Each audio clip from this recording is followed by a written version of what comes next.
The universe is such a vast and unpredictable place that sometimes we forget to reflect on a simple question: how did we, human beings, come to exist? About 2.9 million years ago, across the unstable plains of East Africa, small groups of primates were already walking on two legs, balancing their lives between the remaining trees and the dangerous open lands. These early adventurers had no comfortable homes or smart devices, but they carried within them the spark of transformation. From sticks and stones, they shaped the beginning of everything we now call civilization. Even though many of us feel disconnected from the natural world, all our history, all our technology, is just an unfolding of the same raw materials that formed rivers, mountains, and forests billions of years ago. Thinking about this reminds us that, despite skyscrapers and digital realities, we are still an inseparable part of nature, and our evolution is one of the most surreal and improbable chapters in the history of this planet. Before we dive deeper, it's essential to break one of the biggest myths about our origin, the famous evolutionary ladder image, where a hunched monkey slowly turns into a modern human. That representation is more fiction than science. Humans and chimpanzees are not different steps of the same line. In fact, we both share a common ancestor that lived around 6.8 million years ago, and from there, we walked entirely separate paths. Evolution is not a journey of improvement but of continuous adaptation, where each being is shaped by the pressures of its environment. Instead of a ladder, our story resembles a tree full of diverging branches, where multiple species of hominins coexisted, some disappearing, others leaving deep marks in our DNA. This story, filled with parallel branches and surprises, begins with an intriguing character, Sahelanthropus cadensis.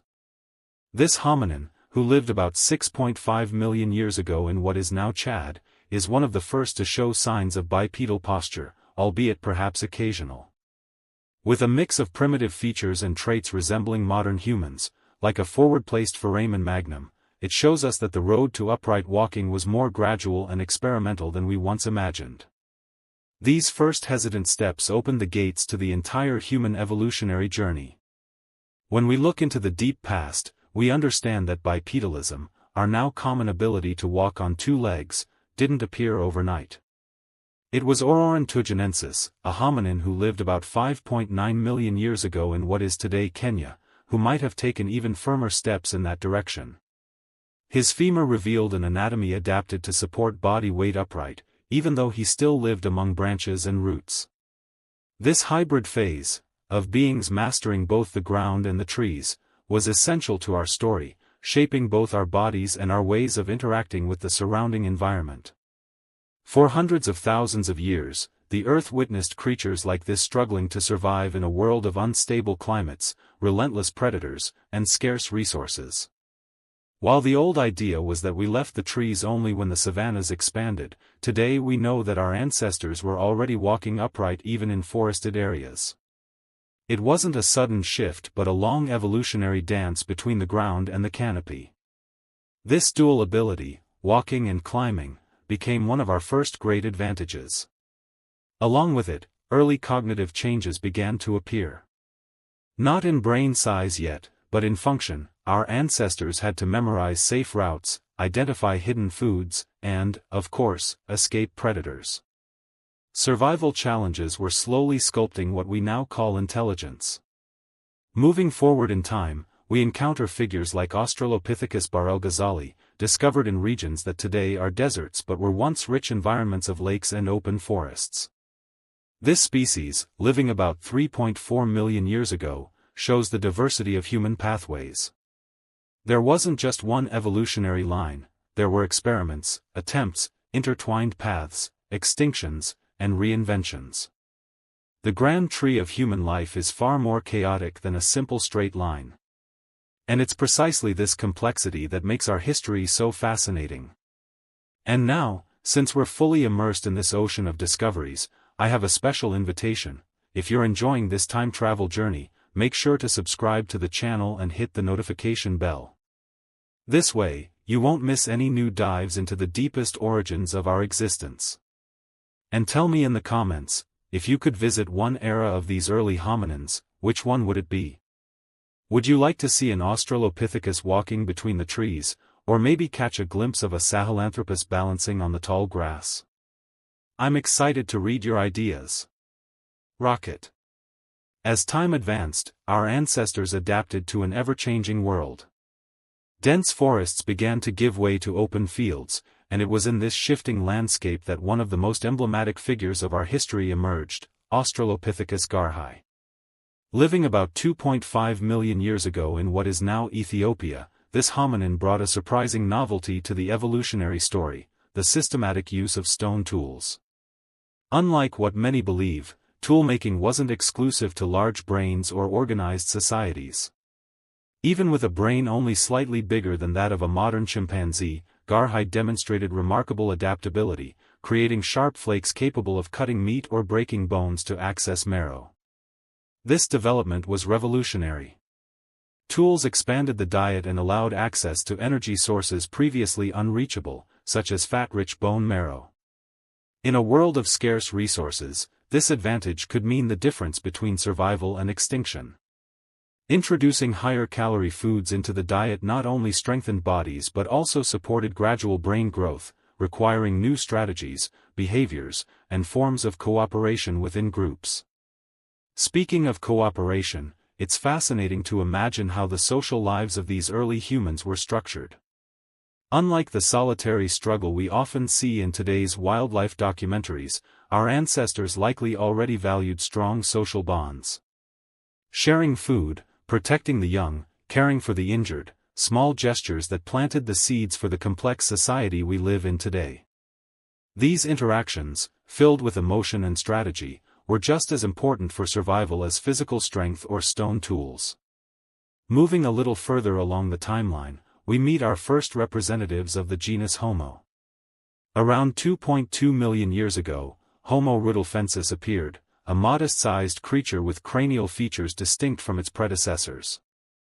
Its face was flatter, its jaws less protruding, and, most importantly, its brain had surpassed 700 cubic centimeters.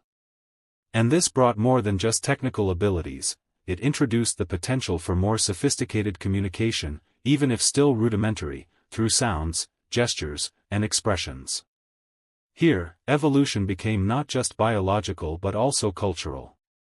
Passing knowledge from one generation to the next, how to make a tool, where to find water, depended on the ability to teach and learn. This moment marks the true birth of human tradition. A tradition that would eventually become just as powerful as any physical trait. And it's curious to think, our ancestors may have been small in size, but they already carried within them the most grandiose feature of our species, the capacity to learn, transform, and pass it on. And then, almost imperceptibly on the grand scale of time, a new revolution arose, the control of fire. There's no exact date, but it's believed that around 1.6 million years ago, our ancestors, perhaps the first Homo erectus, began manipulating flames, initially opportunistically by exploiting natural wildfires, and later, perhaps, by learning to preserve and transport embers. Mastering fire radically changed human life. It turned dark nights into safer spaces, allowed for cooked food, facilitating digestion and unlocking extra energy needed to sustain larger brains. Heating, lighting, cooking, fire became our first great ally against the unpredictability of nature. With this additional energy, the human brain could expand in capacity and complexity. Homo erectus, who spread from Africa into Asia and Europe, had a robust body, reached heights of up to 1.75 meters, and possessed a brain that, for its time, was monumental, over 900 cubic centimeters. Their tools, now more elaborate, showed that their lives were filled with innovation. Hand axes, organized campsites, a glimpse into the future complex societies we would later build. But it's important to understand, evolution was never a parade of uninterrupted successes. Various human species arose and disappeared along the way. Some, like Homo heidelbergensis, who lived in Europe about 600,000 years ago, are seen as direct ancestors of Neanderthals. Others, like the mysterious Homo floresiensis, a kind of hobbit who lived on Indonesian islands until as recently as 50,000 years ago, show how our history was full of local experiments and evolutionary alternatives that, for a while, flourished magnificently. Each of these species carried a spark of what we would eventually become: adaptability, tool use, cultural transmission, and social organization. In some cases, even signs of caring for the dead, like preserved fossilized burials. These beings, although different in appearance, were not mindless beasts but intelligent creatures, sensitive to their environments and bound by complex social networks.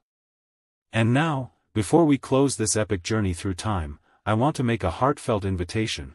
If you enjoyed this incredible journey into our evolutionary story, don't forget to subscribe to the channel. Subscribing may seem like a small gesture, but for us, it's like lighting a new flame in our community of curiosity. And even more, share your thoughts in the comments. What surprised you the most about our human past? Did you know we weren't alone on Earth for most of our history? What was the biggest lesson you take from this adventure? Here, you're invited to share your impressions, your ideas, and your personal reflections. Let's build this community the same way our ancestors built their camps, with cooperation, exchange, and a deep passion for discovery. Thank you for walking this path with us, and see you in the next chapter of humanity's incredible adventure.